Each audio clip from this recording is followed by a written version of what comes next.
And welcome a colleague from Monash University from the Faculty of Education, Associate Professor Jane Wilkinson. Jane works in the area of educational leadership. She was a deputy principal of a large rural secondary school in Victoria, an English curriculum consultant, and she began her career as a secondary English, EAL and French teacher.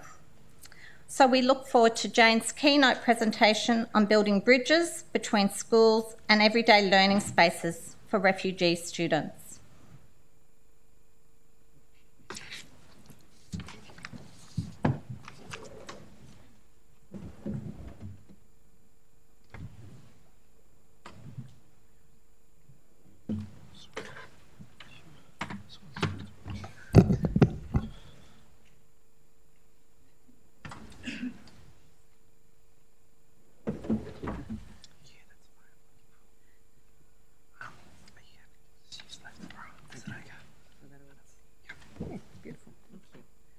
Thanks, Anne. Thank you for the warm welcome, and it's wonderful to see so many people here. Are there people in the overflow room, I believe? Is that right? Or is it just here in the theatre? There are overflow, so I'm saying hello to the people in the overflow room as well. I haven't forgotten you. I'll try to make reference to you as I go along.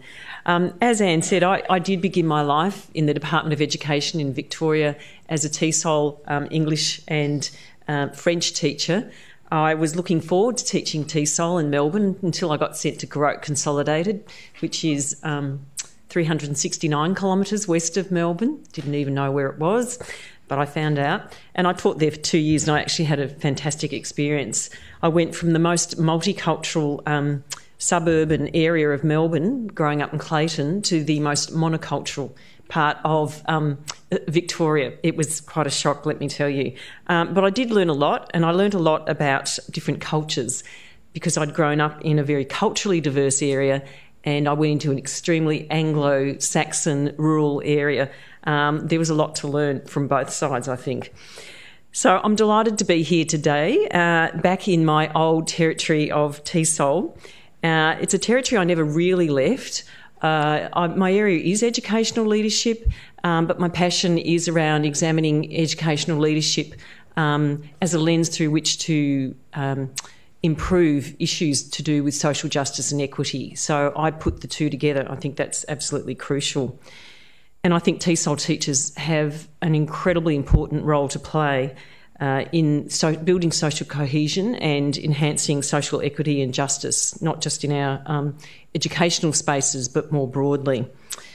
So after leaving Victoria, I spent a lot of time in regional New South Wales, not, you would think, the most culturally diverse part of Australia, and it wasn't for a while. But interestingly, the federal government designated a number of regional towns as preferred resettlement areas in 2003, and my hometown of Wagga Wagga was one of those areas. So it went from being a very white, monocultural-looking town to a town that was increasingly diverse. We got a lot of families from Sudan and the diverse African nations, and that really had an impact on the schools. The schools actually weren't used to dealing with that level of diversity. And so as a researcher, my interest began in refugee education through trying to understand how school teachers and leaders were grappling with this new group of learners. And from that, I became interested as a citizen of that town in what I saw was the increasing achievements of these young people who were coming into an Australian space that was very foreign to the one that they were used to. But some of these students were doing really well, and they were becoming very much part of the citizenry, if you like, the citizenship of the town, and they were not only achieving academically but also socially. And I was curious to know what was it that was actually helping to build that kind of capital, if you like, and those success stories. Too often, I think, in our areas of research and in the media in particular, we hear about the deficit, we hear about the lack, we hear about refugee people or people of refugee background in not succeeding in terms of trauma. And all those things are true. Trauma is a major part of what happens for many refugee people. But there's another side to their story. It's about the assets, it's about the strengths. They're survivors, for God's sake. They don't get here without being incredibly resilient human beings. You have to be to survive in what they are facing. So I was really interested in mapping what was it that was making a difference for them. And it was clear that education was making a huge difference. But it wasn't just education in schools or universities or TAFE colleges or the community college. It was actually what was happening outside in what we coined the everyday learning spaces. And that's what I want to focus on today. And then to finish with talking about what are the implications for us as TESOL educators in terms of our own practices and professional learning. So that's just a little bit of background, but I'd like to begin by asking you, hands up those who are teaching TESOL or TESOL educators in the school sector. Can you just put your hand up? Okay, so a lot of you in the school sector. Hands up those who are in the university sector. A couple of you, yeah. What about in TAFEs or registered training organisations? Yeah, a few of you. In intensive language centres? You may have covered yourselves through the schools, yeah. What about those who are based in urban areas, so actually in Melbourne? Can you put your hands up if you're urban based? Rural or regional Victoria? A few of you. Anyone from interstate?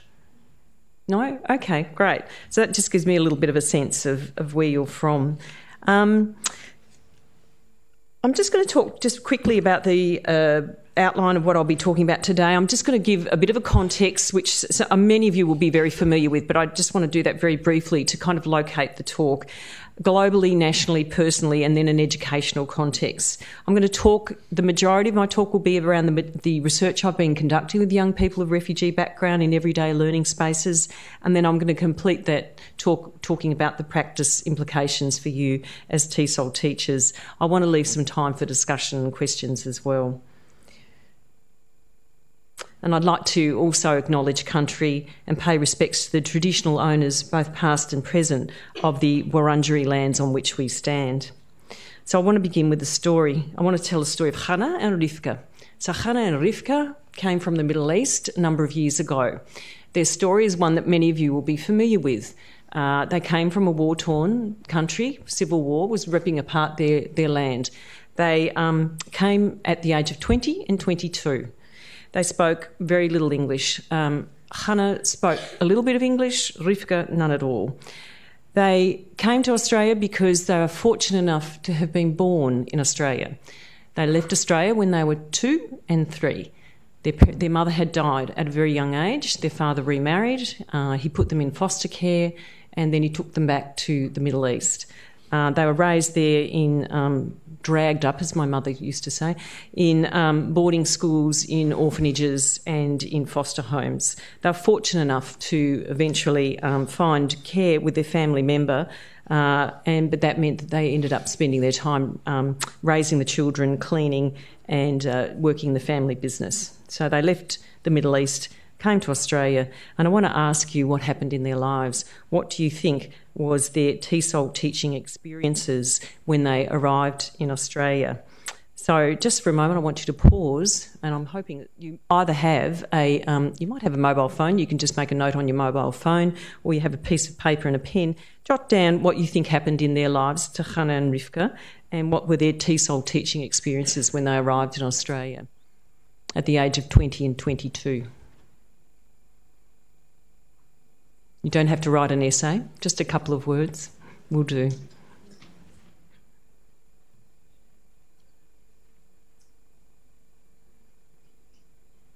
So what happened in their lives and what were their TESOL teaching experiences?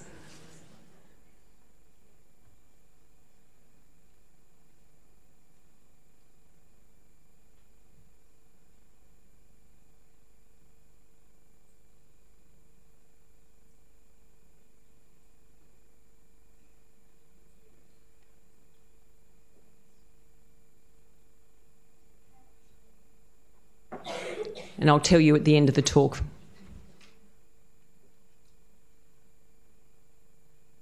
Okay, so why does your work as TESOL educators matter? I have to say that I think Tesol educators are the great unsung heroes of our education system. I'm really angry with the federal government's moves to cut back the Tesol provision. I am alarmed by what's happening in New South Wales, where in the Department of Education, principals are being now allowed to make decisions in one-line budgets about what happens to Tesol funding. Some principals are fantastic and they understand that Tesol funding needs to go to Tesol students. Other principals are putting the money into new halls and other things that have nothing to do with Tesol teaching. So I think autonomy for principals is highly problematic. Principals need a lot of education around why Tesol matters, and matters even more in these fairly contentious times. So this was a statement that was put out by the American Educational Research Association, and they put it out after the events in Charlottesville. Some of you in the USA, some of you may remember those events. They were only 3 weeks ago. What happened was a number of neo-Nazis and Ku Klux Klan members descended on Charlottesville in the USA because they were protesting against the removal of statues to the one of the defenders of slave ownership during the Civil War, and a number of peaceful protests occurred against those people, against the neo-Nazis and the right, and someone was killed, a woman was killed who was a peaceful protester. 2 police officers died when their helicopter, where they were observing what was going on, crashed. And President Donald Trump's response to that was less than helpful, to say the least. So this is what the American Educational Research Association said. I'm going to read it out because I think it's very powerful and has a message for us as educators. And it also has a message around the kind of important work you do as Tesol educators. Researchers, together with educators across all levels of education, must confront the racism, xenophobia, power and privilege and injustice that permeates the ordinary life of our nation and world, and interrogate and teach the histories of our past. No one should leave our educational institutions thinking that the expressions of hate that were on display in Charlottesville are just legitimate points of view or acceptable acts of free speech. No one should leave our classrooms or campuses believing that the symbols of oppression and killing are mere logos. Education, and this is, I think, the crucial point, is fundamentally about our futures as a nation and our world, for education can empower the next generation of human beings who can promote and protect human rights, build institutions, make laws, create knowledge and art, and imagine and make possible a just world. As researchers, we must be prepared to support educators with tools, knowledge and expertise to notice, name, deal with and confront these issues as they arise in our contemporary world, our communities and our institutions and classrooms. And I know, as Tesol educators, you confront these issues every day. So, here's a photograph. I'd like you to ask you to take a look and tell me, what is this a photograph of? Anyone want to make a guess?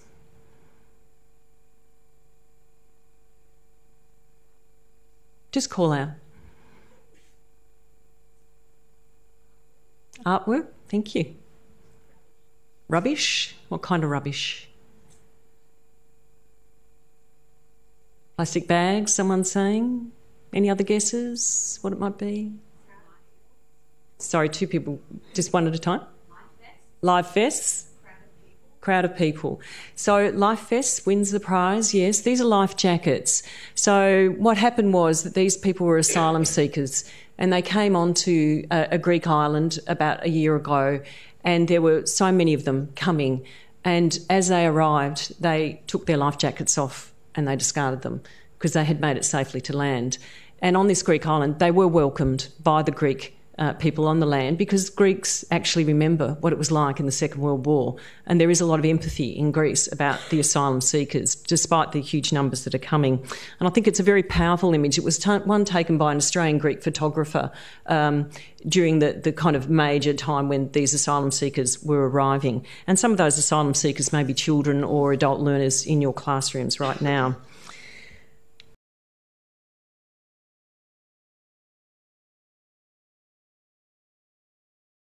I don't have to tell you, you're probably familiar internally to 21.3 million refugees and 3.2 million asylum seekers. These are the highest levels of displacement ever recorded by the United Nations High Commissioner for Refugees, and that includes after the Second World War, so it's quite extraordinary. In Australia, we've had between 2015 to 16, nearly 17,500 visas granted for refugees and humanitarian program people, and that will increase to nearly 19,000 places by 2018 to 19. So again, many of you would be taking in these increased numbers of refugees into your education programs, and I know that there are schools in Victoria who are taking on students who've never had to face these kinds of students before, and that's part of what's happening across places like Sweden. I've just spent 2 weeks in Sweden, where they have taken hundreds of thousands of asylum seekers in the last 3 years, and they're really, really struggling. Australia is one of the most culturally diverse nations in the world. It's now 28% of people are born overseas. That's the latest ABS statistics. We have another 20% who have at least one overseas-born parent, and nearly a third of us are from non-Anglo-Celtic backgrounds. Interestingly, that's not a teaching demographic. We are still a very Anglo-Saxon teaching population, and our principals are even more Anglo-Saxon. So we really need to think about how do we get more people into our teaching profession from culturally diverse backgrounds. So we know that Australia is a kind of a world leader when it comes to multiculturalism, but we know that we also have an exacerbation of social divisions, and some of you would have seen this. It was happening when I was in Sweden last week. So embarrassing. There's Pauline Hanson of One Nation in a burqa in Parliament, and there's a couple of I don't know how to describe people behind them, parliamentarians who think it's highly amusing. And Pauline at one point, of course, pulled the burqa off because this was part of her speech around banning the burqa. And for those of us who are old enough to remember Pauline, about 30 years ago, she was doing something very similar when it came to Vietnamese and Cambodian migrants, whom she called Asians, and she wanted them banned as well. Interestingly, a recent survey of racism in Australia reveals that we are pro-multiculturalism, but we are in favour of assimilation rather than integration. So a third of us had negative feelings towards Muslim Australians. Over a fifth had negative feelings towards Middle Eastern Australians. 60% felt positive towards Anglo-Australians. So I found an interesting statistic, 53%, so more than half of people reported positive feelings towards Asian Australians. I reckon if you'd done that poll 30 years ago, that last figure would have been very low, very low. So things can change, and they can change for the better, for much better, but it takes time and it takes active work from governments, from educators, and from the policy settings that are put in place. People were also surveyed and asked, how would you feel if a close relative married a member of one of these groups? These were the significant outgroups. I haven't included statistics for Indigenous Australians, but they were also a significant outgroup. So 51% said they would feel very uncomfortable if a close family member married a Muslim Australian. 44% similarly felt very uncomfortable if a close family member married an African Australian. Southern Asians, 38% felt very uncomfortable. And the final statistic is very challenging for me. 40% felt very uncomfortable about someone marrying a Jewish Australian. I gave this statistic to my husband because he was one of those people who married a Jewish Australian. My mother is Jewish. And I found that astonishing, really. There are very small numbers of Jewish Australians, and yet there is still a high level of anti-Semitism being expressed by people, which I'm not quite sure where that comes from, but there it is. So, why does education matter, and why do you as TESOL teachers matter? Schools, I think, have been described very accurately as micro-publics. They're a reflection of the public. McKeecher, the Ministerial Council for Education, Employment, Training and Youth Affairs in 2008 said that schools are sites of potential transformation in building more democratic, equitable and just societies. And you can replace the word schools with educational institutions, universities, TAFEs, intensive language centres, etc. They also play a crucial role in engendering social cohesion as young people from different backgrounds engage with one another on a daily basis. And we know that that doesn't always work. We know that there are deep rivalries, there's a lot of hostilities and conflicts, but schools are a really crucial part, and educational institutions, of bringing young people together in ways that ameliorate and overcome those hostilities. And I would argue, and my research reveals, and certainly the research done with other researchers done with TESOL teachers, is that you're a crucial part of this important initiative. So, what do young people of refugee background tell us about the importance of what and how they learn in everyday spaces? And importantly for you, what does that mean when it comes to educational settings and your own teaching and your own professional learning? So, what I'm going to share with you is a study that I conducted with a colleague of mine, Anne-Marie Lloyd from Charles Sturt University, and we called it very imaginatively, Knowing and Learning in Everyday Spaces. And the reason I told you at the beginning that I became very interested in everyday spaces is because I could see that there was a role beyond schools, beyond universities, TAFE and community college, for churches, youth groups, sporting institutions, the art shop, libraries. There was a whole lot of spaces happening outside the formal education setting where these young people were learning to become part of Australia, and they were learning a whole lot of important skills. But it seemed like those skills were being overlooked and ignored by the schools and by the educational institutions. And so part of our study was to say they're here. These spaces are here. And what is it to map what it is these young people were learning and how were they learning and what can that then mean in terms of the teaching and learning that goes on in schools and other educational institutions. So I did 2 studies, and the first was with young people from the age of 12 to 18, and then the second was with young people from 18 to 25. And this study is based on the second group, but nonetheless a lot of what we found out was very similar to the first group. So we were very interested in identifying and documenting the information, literacies and learning practices employed by these young refugee youth in informal learning spaces. And by the way, I'm very happy to share these slides with people because I can see some people taking photos. The question posed by our study was how everyday spaces employed by your refugee youth to support the development of information literacies and learning practices. In other words, what were they learning? What was the kind of information they were learning? What were the kinds of literacies they were learning? And how were they doing that? And what was really supporting them? So what we did was we gave them, it sounds weird, we gave them portable cameras. Why bother? Well, the reason we bothered was because we don't want to make an assumption that everybody in this world has an iPhone and they can go off and take photos. Interestingly, they all had iPhones because iPhones are not, I have a young daughter and I know this from iPhones are not a luxury. They're a basic of life now.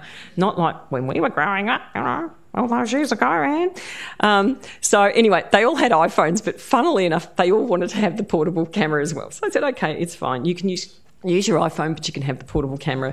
And they had lots of fun with the portable camera. So what we asked them to do was to go and take photos of places, people, networks and settings outside education where they were learning information, where they were learning various kinds of literacies. And we said, document the types of information that you're learning, the information sources that are important to you, the places where that information is located, and how that learning is being supported. And then we got them back into groups and we said, pick 3 or 4 photographs that best illustrate the range of learning that's going on and tell us, why did you select these photographs? It's very simple. It was such a simple technique. They loved it. And they were very gifted at what they came up with. And some of the results really surprised us. So I'll take you through them and I'll be interested to know whether you're surprised or not. So they talked to us about learning being experienced through 4 sort of main areas. Now, technology was the first one, no great surprise. The range of technology, computers, websites, Instagram, Facebook, online gaming turned out to be really important. So there were boys who could tell us about history, because they'd been doing this particular history gaming video game that they were working on that they just thought was fantastic. One boy said his younger brother learnt to play basketball because he actually got involved in a basketball online gaming experience and he learnt all the moves and techniques. He ended up being quite a good basketball player. Sometimes they use Twitter, not very often, but occasionally, and various kinds of apps. Another area that was really important for them was particular kinds of groups. Sporting teams were extremely important, not just for the boys, but also for the girls. Faith-based groups. A number of these young people were members of churches, We did have some Muslim children as well, but remember this is regional New South Wales, and there were not places of worship for these young people if they were Muslim. Some of them, interestingly, went to church with their friends because they found it actually a very welcoming place. And youth groups were also incredibly important, and that's where they learnt a lot. And I'm going to talk in more detail about what they learnt and how they learnt. They identified particular people as really crucial to their learning, remembering these were 18 to 25-year-olds, so they talked about caseworkers because some of them were involved with different types of youth services. Librarians, if there's any librarians here, my God, they got a big tick. So the public library was incredibly important. The TAFE library was also important. Young people talked about the public library as being warm, safe, free internet. There was always a well-educated librarian there who could help them with their information seeking. Manna to my heart as an English teacher, they loved books and they talked about books, and they recognised that you didn't just learn information and knowledge through the online, that you actually needed to read books. And so they talked about that. Now, these were children, young people who weren't necessarily what we would call well educated. Some of them were unemployed, some of them were in TAFE, some of them were, one was at university, one was running their own business. So they were in a range of different occupations and some of them didn't have a lot of education. So we're not talking about, really well educated young people at this point. They talked about the importance of sporting coaches who were like kind of parental figures to them and who introduced them to the broader Australian community and gave them lots of really good advice. One identified the police. He was involved with the PCYC, Police Citizens Youth Club. They talked about elders in their community as being extremely important, and friends, peers were very important. And the final thing was the places. So where was it that they were learning and where were they accessing information? One was the letterbox. The letterbox. Why the letterbox? We don't have it written down here because that's where brochures get put through from Coles and all the various shopping places, etc. And they learned a lot through studying the brochures. Information about where the best products were on, best products for sale, etc. So they did a lot of studying of the brochures that were coming through into their letterbox. The art shop, some of them were very creative and they'd go down to the art shop and they'd talk to the sales assistants about paint and etc. and what sorts of art supplies they should get. Library we've mentioned. Headspace was important for some young people. The shopping mall, they said you could go down there and you could get information and pick up brochures about different things. You could go to the bank and there was information there about financial literacy, and they really wanted to learn about financial literacy. They talked about recreation spaces such as the park where they could feel free and they could play football with their friends, or they could just be on their own and contemplate the world. One of them talked about the RSL. Oh my God, that's the most white Anglo space. Why the RSL? I'll tell you why. Because you get cheap meals at the RSL in New South Wales. It's all very highly subsidised. So they could go down, they could get a really cheap meal. And the other thing they talked about was there's lots of elderly white men at the RSL, some of whom took an interest in them and they would have chats to them. And because these young people came from cultures that had huge respect for elders, they would listen to these elderly people and they learnt a lot. So these were lonely, older people who were making friends with these younger people. And they had some quite profound conversations and they learnt a lot about Australia and the Australian community. So these were the kinds of unexpected things. I would never have put the RSL down, but there you go. Quite extraordinary. So this is a little kind of set of diagrams that pick up some of the key things that they talked about. And first of all, the Moodle looks at church. What sort of information do you get from church? Well, there was a sense of comfort and hope. When you were feeling really down, church, Bible, religion gave you a sense of hope, a sense that there was something beyond the ordinary and the everyday suffering. And they read about people who suffered in the Bible and they understood that suffering was a part of life. They weren't alone, and that was really incredibly important for them. It gave them a sense of spirit and hope beyond the everyday.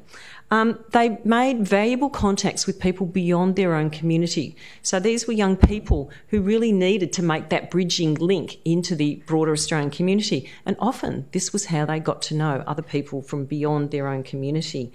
And from that, they learnt about things like jobs. So 60% of jobs in Australia are never advertised. It's word of mouth. It's the invisible labour market. Where did they learn their connections? They went to church. They may not have been well off, but they were in church, in the Anglican Church, in the Uniting Church, in the Catholic Church, with people who were from well-off backgrounds, with business owners, and those people took an interest in them. And so if they said to these people, looking for a job, blah, blah, blah, then that person might say, well, you know, I've got a mate who's got a plumbing business, who's looking for an apprentice, and that's often how they found work. So church was incredibly important for building their social contacts, or what we would call in sociology their social capital. Extremely important. But it was also important in terms of acceptance, of feeling that they had something in common with these people who looked so different from them. And so, you know, there was a huge amount of social support, and it was the churches in this regional area who were actually sponsoring these often the young people and their families to come out to this area. So the churches also banded together. So you had the Catholics working, the Lutherans working with the Anglicans, working with the Uniting Church to bring these families out to the area. And so there was a lot of support put in place. Faith-based groups. A number of these young people were members of church groups, and that was where they met their peers that were not only from their own culture but were from beyond their culture, from the Anglo culture and a whole range of different cultural backgrounds. They felt comforted and supported. They built friendships beyond their own community, and they felt able to ask questions there of the young people and others that they may not have felt able to ask their own families. Creative spaces wasn't one I was expecting, but it came up a number of times with a number of these young people. And I'll tell you a story about one of those young people in a moment when I quote from her. But they were extremely important. So they'd go to the art gallery and hear these, I wish you could hear these young people talking. So two 19-year-old boys talking about going to the art gallery, looking at the paintings, talking about what those paintings meant to them. These are young people who might have had 4 or 5 years formal education, but they had an artistic spirit, and they talked about the light bulbs that went on inside their heads when they looked at particular paintings. And they'd go to the art shop in town and talk to the art shop people about what they had seen. A number of young people enrolled in a Certificate 2 in creative arts at the local community college, and that was where they spent a number of months learning about different kinds of artistic techniques, and they felt very supported, and they learnt a huge amount from that. So I think that creative space and thinking about how you can build that creativity in classrooms is a really important one. And it's similar, I think, for Indigenous young peoples as well. Digital spaces, not surprisingly, were really important. They learnt, as I said, through gaming. They all had laptops or access to some form of IT. They talked about Facebook as being a really important way to connect with family and friends. So digital spaces were giving them an opportunity to connect with community beyond Australia and beyond, their own local community. And that was extremely important in keeping in touch with family and friends. They also were quite discerning about what was in the online spaces. They knew that news was important, and they accessed a lot of news from that. One boy was an asylum seeker. He didn't have refugee status. He knew that he might have to leave Australia tomorrow or next week. He was getting a lot of news about different countries so that he could plan for when he had to move potentially to these other countries. Family was extremely important. These young people some of whom were lucky enough to have some family in Australia, and they talked about the importance of family, of what they learnt in terms of family values. And of course they talked about some of the challenges in that, but that family was, something extremely important that they really kind of valued despite some of the challenges that might be there. And there were some young people, one of whom, for example, had an incredibly fractured relationship with her family because she had been separated from her mother and her family, her siblings, when she was 2. She had run in one direction with her auntie and cousins when the soldiers came, and her mum, who was in the house sort of further down in the community, ran in the opposite direction. They were separated for about 9 years. This young woman, thinking that her auntie was actually her mother because she'd been so young when she'd been separated from her mum, came to regional Australia, and they discovered, serendipity, that her mother and the siblings were actually there in the same regional town. Quite extraordinary. And then she reunited with her mum and the siblings, but it's not a happy story because there was such a breakdown in relations because she believed her auntie was her mum. And so, it took a long time and docs got involved. It was really quite challenging. But this is the one in here. See the big word mum? She talks about her mum a lot. So they had eventually reconciled and she'd built a new relationship with her mother. But it took a lot of time, a lot of support. Library was incredibly important, as I mentioned earlier, and it was a good source for reading, for movies, for social interaction, developing your skills. They talked about the importance of service providers from mental health to physical health to depression to the police. Actually, some of them talked quite negatively about the police, but others very positively. The shopping mall, big surprise, but that's where you went and people were handing out services, information, for example, about the army and the armed services and a whole lot of other information that they were able to access. Sport, no perhaps surprise in a place like Australia, but it was a cultural leveller. The boys in particular talked about the fact that your skin colour doesn't matter. It's your skills, but it's also team. It's about being part of a team, and they felt they belonged. Their coaches were very important. The girls talked about feeling good physically and mentally, but the girls were much more constrained in what they could do. This particular coaching team that one of the girls talked about was coached by her big sister, and so a lot of the Sudanese girls were allowed to go into that team because they knew the big sister. But that team was supported by Centrelink, and it had been built up over a number of years. But the girls really valued the sport. It got them out of the home and they loved it. And it also gave them a topic in common with peers. So they could talk about sport and what they'd been doing on the weekend when they'd been playing basketball. So never underestimate the importance of sport for girls as well as for boys. This is what one of the young men said about youth camp.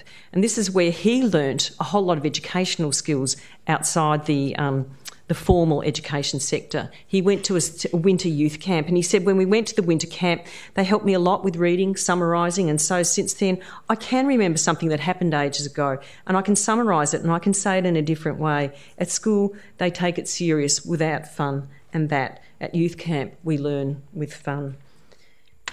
And in terms of developing social capital, the glue that brings us together and holds us together, again, here's a quote about youth camp. He says, they're really friendly, we get along with each other, we're good friends and all of that. Sorry, this is about youth group.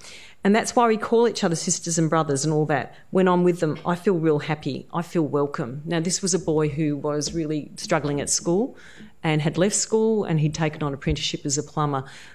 But the youth group was still incredibly important for him because that's where he felt at home. And he was talking about young men and women who were very different cultural backgrounds from him. But for them, that youth group and their faith was a great leveller. That's what they had in common, and it was extremely important. So here are some of the sources of information that were accessed by these young people to support learning in their everyday spaces. Peers, friends, family, apps, pamphlets through the letterbox, Facebook, Instagram, Twitter, newspapers, television news, radio news, books. So they developed a range of different information literacies. There were textual literacies around digital literacy and accessing Facebook and understanding different kinds of literacies and what that provided for them. They developed media literacy, sort of deciphering the news and understanding which parts of the media were perhaps had more facts or were more based on facts. They developed print literacy as well. In terms of social aspects, they learned a kind of vernacular literacy. So they learnt about how to go on in the everyday spaces. They learned about how to communicate with others in an everyday kind of way, saying hello, saying how are you. In church they learnt the sort of niceties, so to speak, of manners and that sort of thing. And these are the kinds of vernacular literacies that are really crucial for just smoothing the way, if you like, in society. But they're ones that we often don't think about in the formal education space, but they're absolutely crucial in terms of how people get received and are thought about. And they learnt physical, obviously, literacies and visual literacies through studying the information that they were, for example, in brochures and online. So what did they learn from these everyday spaces? In summary, they learnt to map the landscape, these kind of information and literacy landscapes that were around them. They made sense of the literacy landscapes and the information landscapes. They identified where the knowledge sites were located and the primary and secondary affordances. So to take church as that example, the primary affordance was around celebrating faith together in this communion. The secondary affordance were that you actually figured out where the jobs were because there were people around who could tell you that jobs were coming up. Or one young man talked about learning about university and how to apply for university and which courses were good, because there were a couple of people at the church who talked to him about university. These are the kinds of secondary affordances that are that kind of come out of working and learning in these everyday spaces. They engaged really importantly in social participation. They built bridging capital. They learned how to establish and maintain social links not only in their own community, but also beyond their community. They kept in touch with people, they made contacts, and they sought and accessed contingent information opportunities such as job seeking. And they learned a whole lot of really valuable life skills, which we call cultural capital. They learned how to find jobs. They learned how to speak with others in the broader community. They learnt to get organised and have a routine. One of the boys did a kind of very basic business, not degree, but it was a certificate. And he said, I learnt that I had to get up at the same time every morning and I had to have a plan for the day. Now, you might say, oh, that's pretty basic. That's incredibly fundamental, such an important skill. And in the youth groups and places like that, they were encouraged very much to take on leadership roles and speak up and to develop those capacities. So some of the conclusions from our project was the importance of these everyday learning spaces are incredibly important in building the necessary kinds of social and cultural capital that predispose young people and children towards schooling, because these are skills that are taken into the education space. Being organised, having a routine, knowing how to speak with people, knowing how to communicate, knowing which types of knowledge are important and valued. These are the kinds of implicit skills that we often take for granted as educators, but in fact are incredibly crucial. Louis Moll, who's a wonderful Hispanic researcher, talks about funds of knowledge. And those funds of knowledge are the often invisible and overlooked practices and knowledge that allow young people to learn how to go on in the world. And these were the kinds of funds of knowledge, if you like, that these young people were learning in these everyday spaces.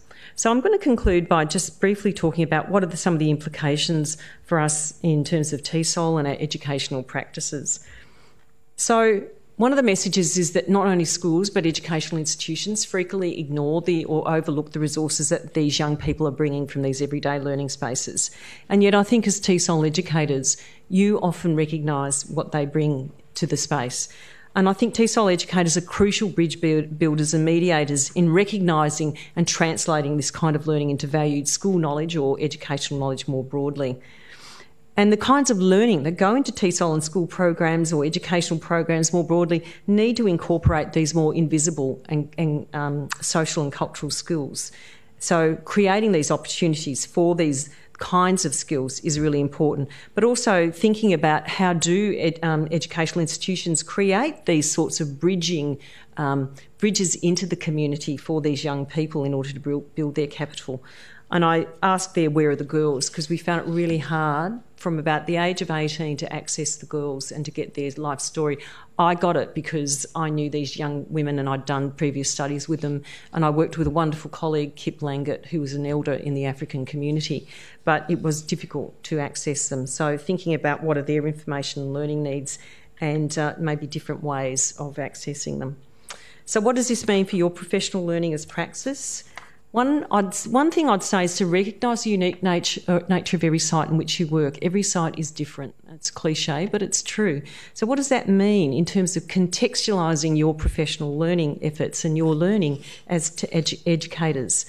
And so one of the examples in the research, but I've seen it also happen in my own research, is working with schools and other education settings to look at the kinds of professional learning needs that are unique to that particular site. And I've spent a year working with a small school in Melbourne in a very monocultural area, but they actually had a very high number of refugee background children. And so we looked at how do we build the kind of professional learning that's necessary for teachers in that particular site. So thinking about the unique nature of your site and what are the kinds of professional learning needs that are really important for your site.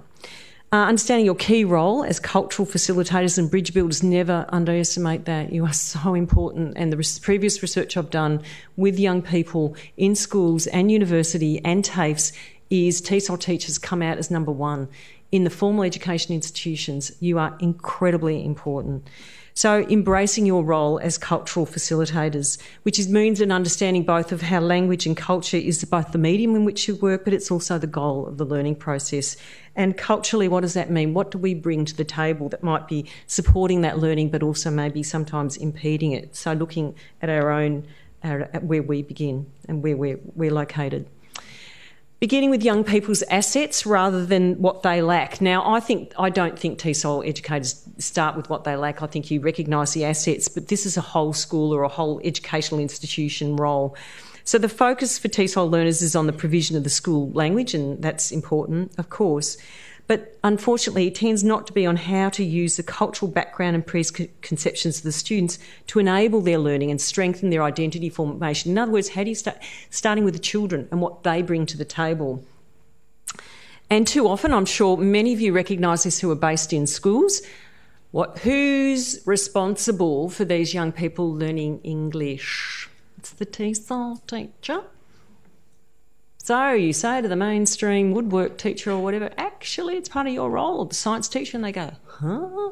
No, they should have learnt that in Tesol. No, it is part of your role.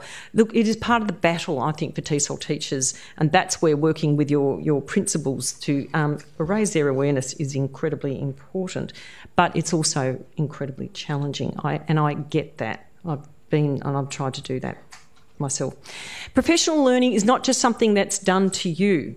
So I think this kind of forum is incredibly important because it is about working in a way that recognises that, you know, you are the experts. You are the ones that know your own needs and where you are coming from more than anything. So think about your own professional development as not something for you to just take on board, but also how do you work actively with that to find your own, what your professional learning needs are and to really kind of situate them in terms of how you develop as an educator. And one of the things is around action research. And I would say that can be a really powerful way to look at your own practices. And so an example of that, it's very easy for you to say, Jane, how do you do this? Use us. We're here, Anne's here, I'm here, Maria Ginditas, Katrina Tour. There's a whole bunch of really good people in universities who are eager and keen and willing to work with you in collaborative partnerships. So make use of us to build the kinds of spaces where you can look at your own practices and you can allow new ways of thinking and doing and relating to emerge. How do you listen to the site? How do you contextualise your own professional learning? Well, I'd actually say start with the young people. I've just given you an example of a study where the young people taught us. We didn't teach them, they taught us. So how do you do that? Ask them to go and take some photos. Ask them to take photos of what, where and how they learn, who and what helps them in this process, and ask them to select 3 to 4 photographs and talk with you and talk with the class about why they've selected them. I think you might be surprised at what you find, maybe not. Share this learning with other teachers. Using more holistic methods of data collection, such as photographs, can be a really important part for change. And I think that's where you can also use this knowledge and share it with teachers and share it with the principals or the leaders of your educational institutions, because it's hard to argue with what the young people have come up with. It's very hard to argue when it's the young people themselves telling this story. And young people's voices, if you take anything away, it's their voices that are really important for enhancing our own learning. So I'm going to finish here with 2 quotes. This was a young woman who was really struggling at school, and there were some major family issues that were going on for her. She took part in both research studies, and at the end she made these comments. We asked her about the first photograph, and it was a beautiful photo of the road and blue sky, and it was magnificent. And she said, this next photograph is just the road, because I think that life is just a journey and it's a long way ahead, and the roads really don't even have an ending unless you know. Yeah, that's what I think. And then she took a photograph of herself, and it was a photo where the whole right side of her body was clear and the left side was obscured. And she said, that's a picture of me and it's only half, because that kind of shows my right side brain, which is like really happy and like laid back and just sitting, enjoying life. Now, she was one of the people that had done a certificate too in art that had opened her eyes to this different part of her and who she was. She actually went on and worked, she did another course at TAFE with some volunteers, and she and her best friend then took their photography skills and they took profile photos of the elders, the women. I love that. The women and the young women in their community, in their Sudanese community. And she kind of photo workshopped these magnificent headdresses on the top of each of the women. And she and her friend entered these photographs in a very prestigious photography exhibition, and they won first prize. And you can actually go on the site and you can see those photographs and you can order some. And if people are interested, I can send you the website. They are beautiful pictures and they are very strong women.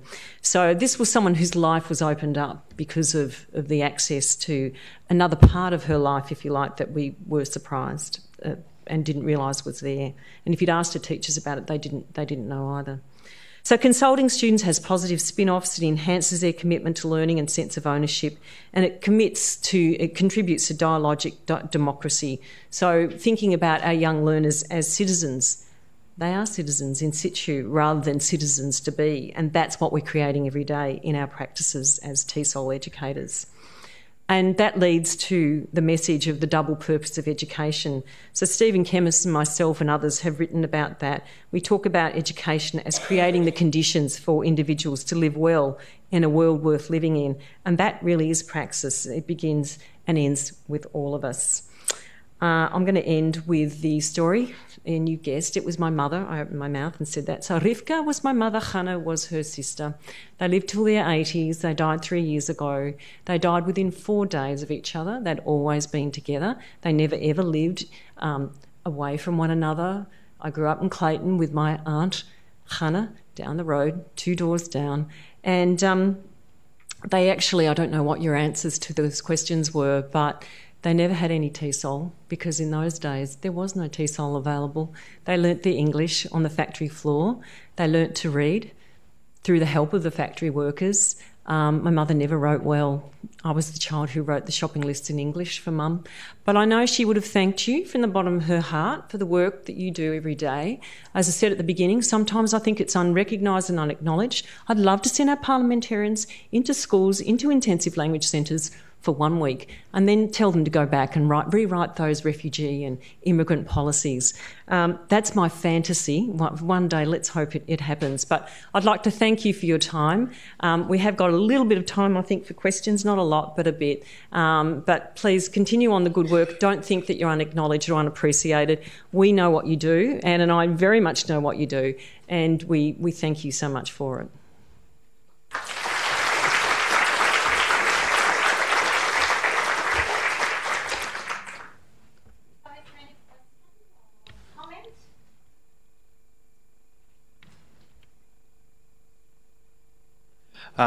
Thank you, Jane, for sharing your research. Absolutely loved it, and especially the passion that you have for the area. My name is Abhishek, and I'm from Kangan Institute, based in Broadmeadows and the region. I would like to ask a question of you, and it's about role of educational institutions. And it's got 2 parts. Number 1, integration of our domestic students with our culturally diverse communities. And second part is role of educational institutions in engaging students as partners, which can contribute to what you said, social participation, and especially sports. Yeah. I mean, the stuff I documented, I think one of the things about living in a regional town is the size. size is really important, and Wagga has 60,000 people.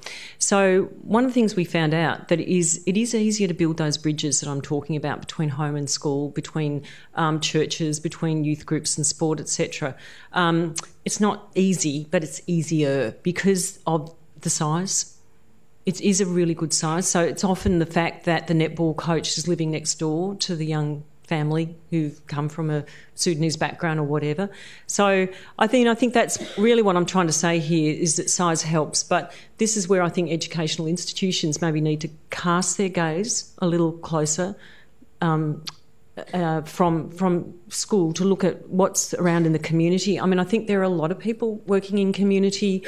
I use the RSL and I kind of joked about it, but there's actually a lot of genuine community places out there. And I think of places like and organisations like Probus and some of those sorts of community groups who are actually really hungry to help and who want to build those kinds of bridges and connections. I frankly think the role of the institutes, and Kangan is one of them, can be around really seriously saying, well, what can we do to kind of link in with our community people that are around in our organisations, and to think beyond maybe only the provision of language, but to say, well, are there community groups, and there are in those areas, that can really support these young people and support the work that you're doing as educators. Businesses are often a really good place to start. Rotary, they are hungry. They are really hungry to make these connections. So they're the kinds of things that I would talk about. The first point I think was around, was it the domestic students with the overseas born? And so the question is, what exactly? Sorry. The role of educational institutions in integration, because often you will see students from culturally diverse backgrounds separated. Yes. And often they will have some interactive time within the classrooms, but that's very limited. Yeah. So how do educational institutions play a critical part in developing that engagement? Yeah. Look, it's a great question. Look, teachers I often find are frightened in classroom. They don't know what to do.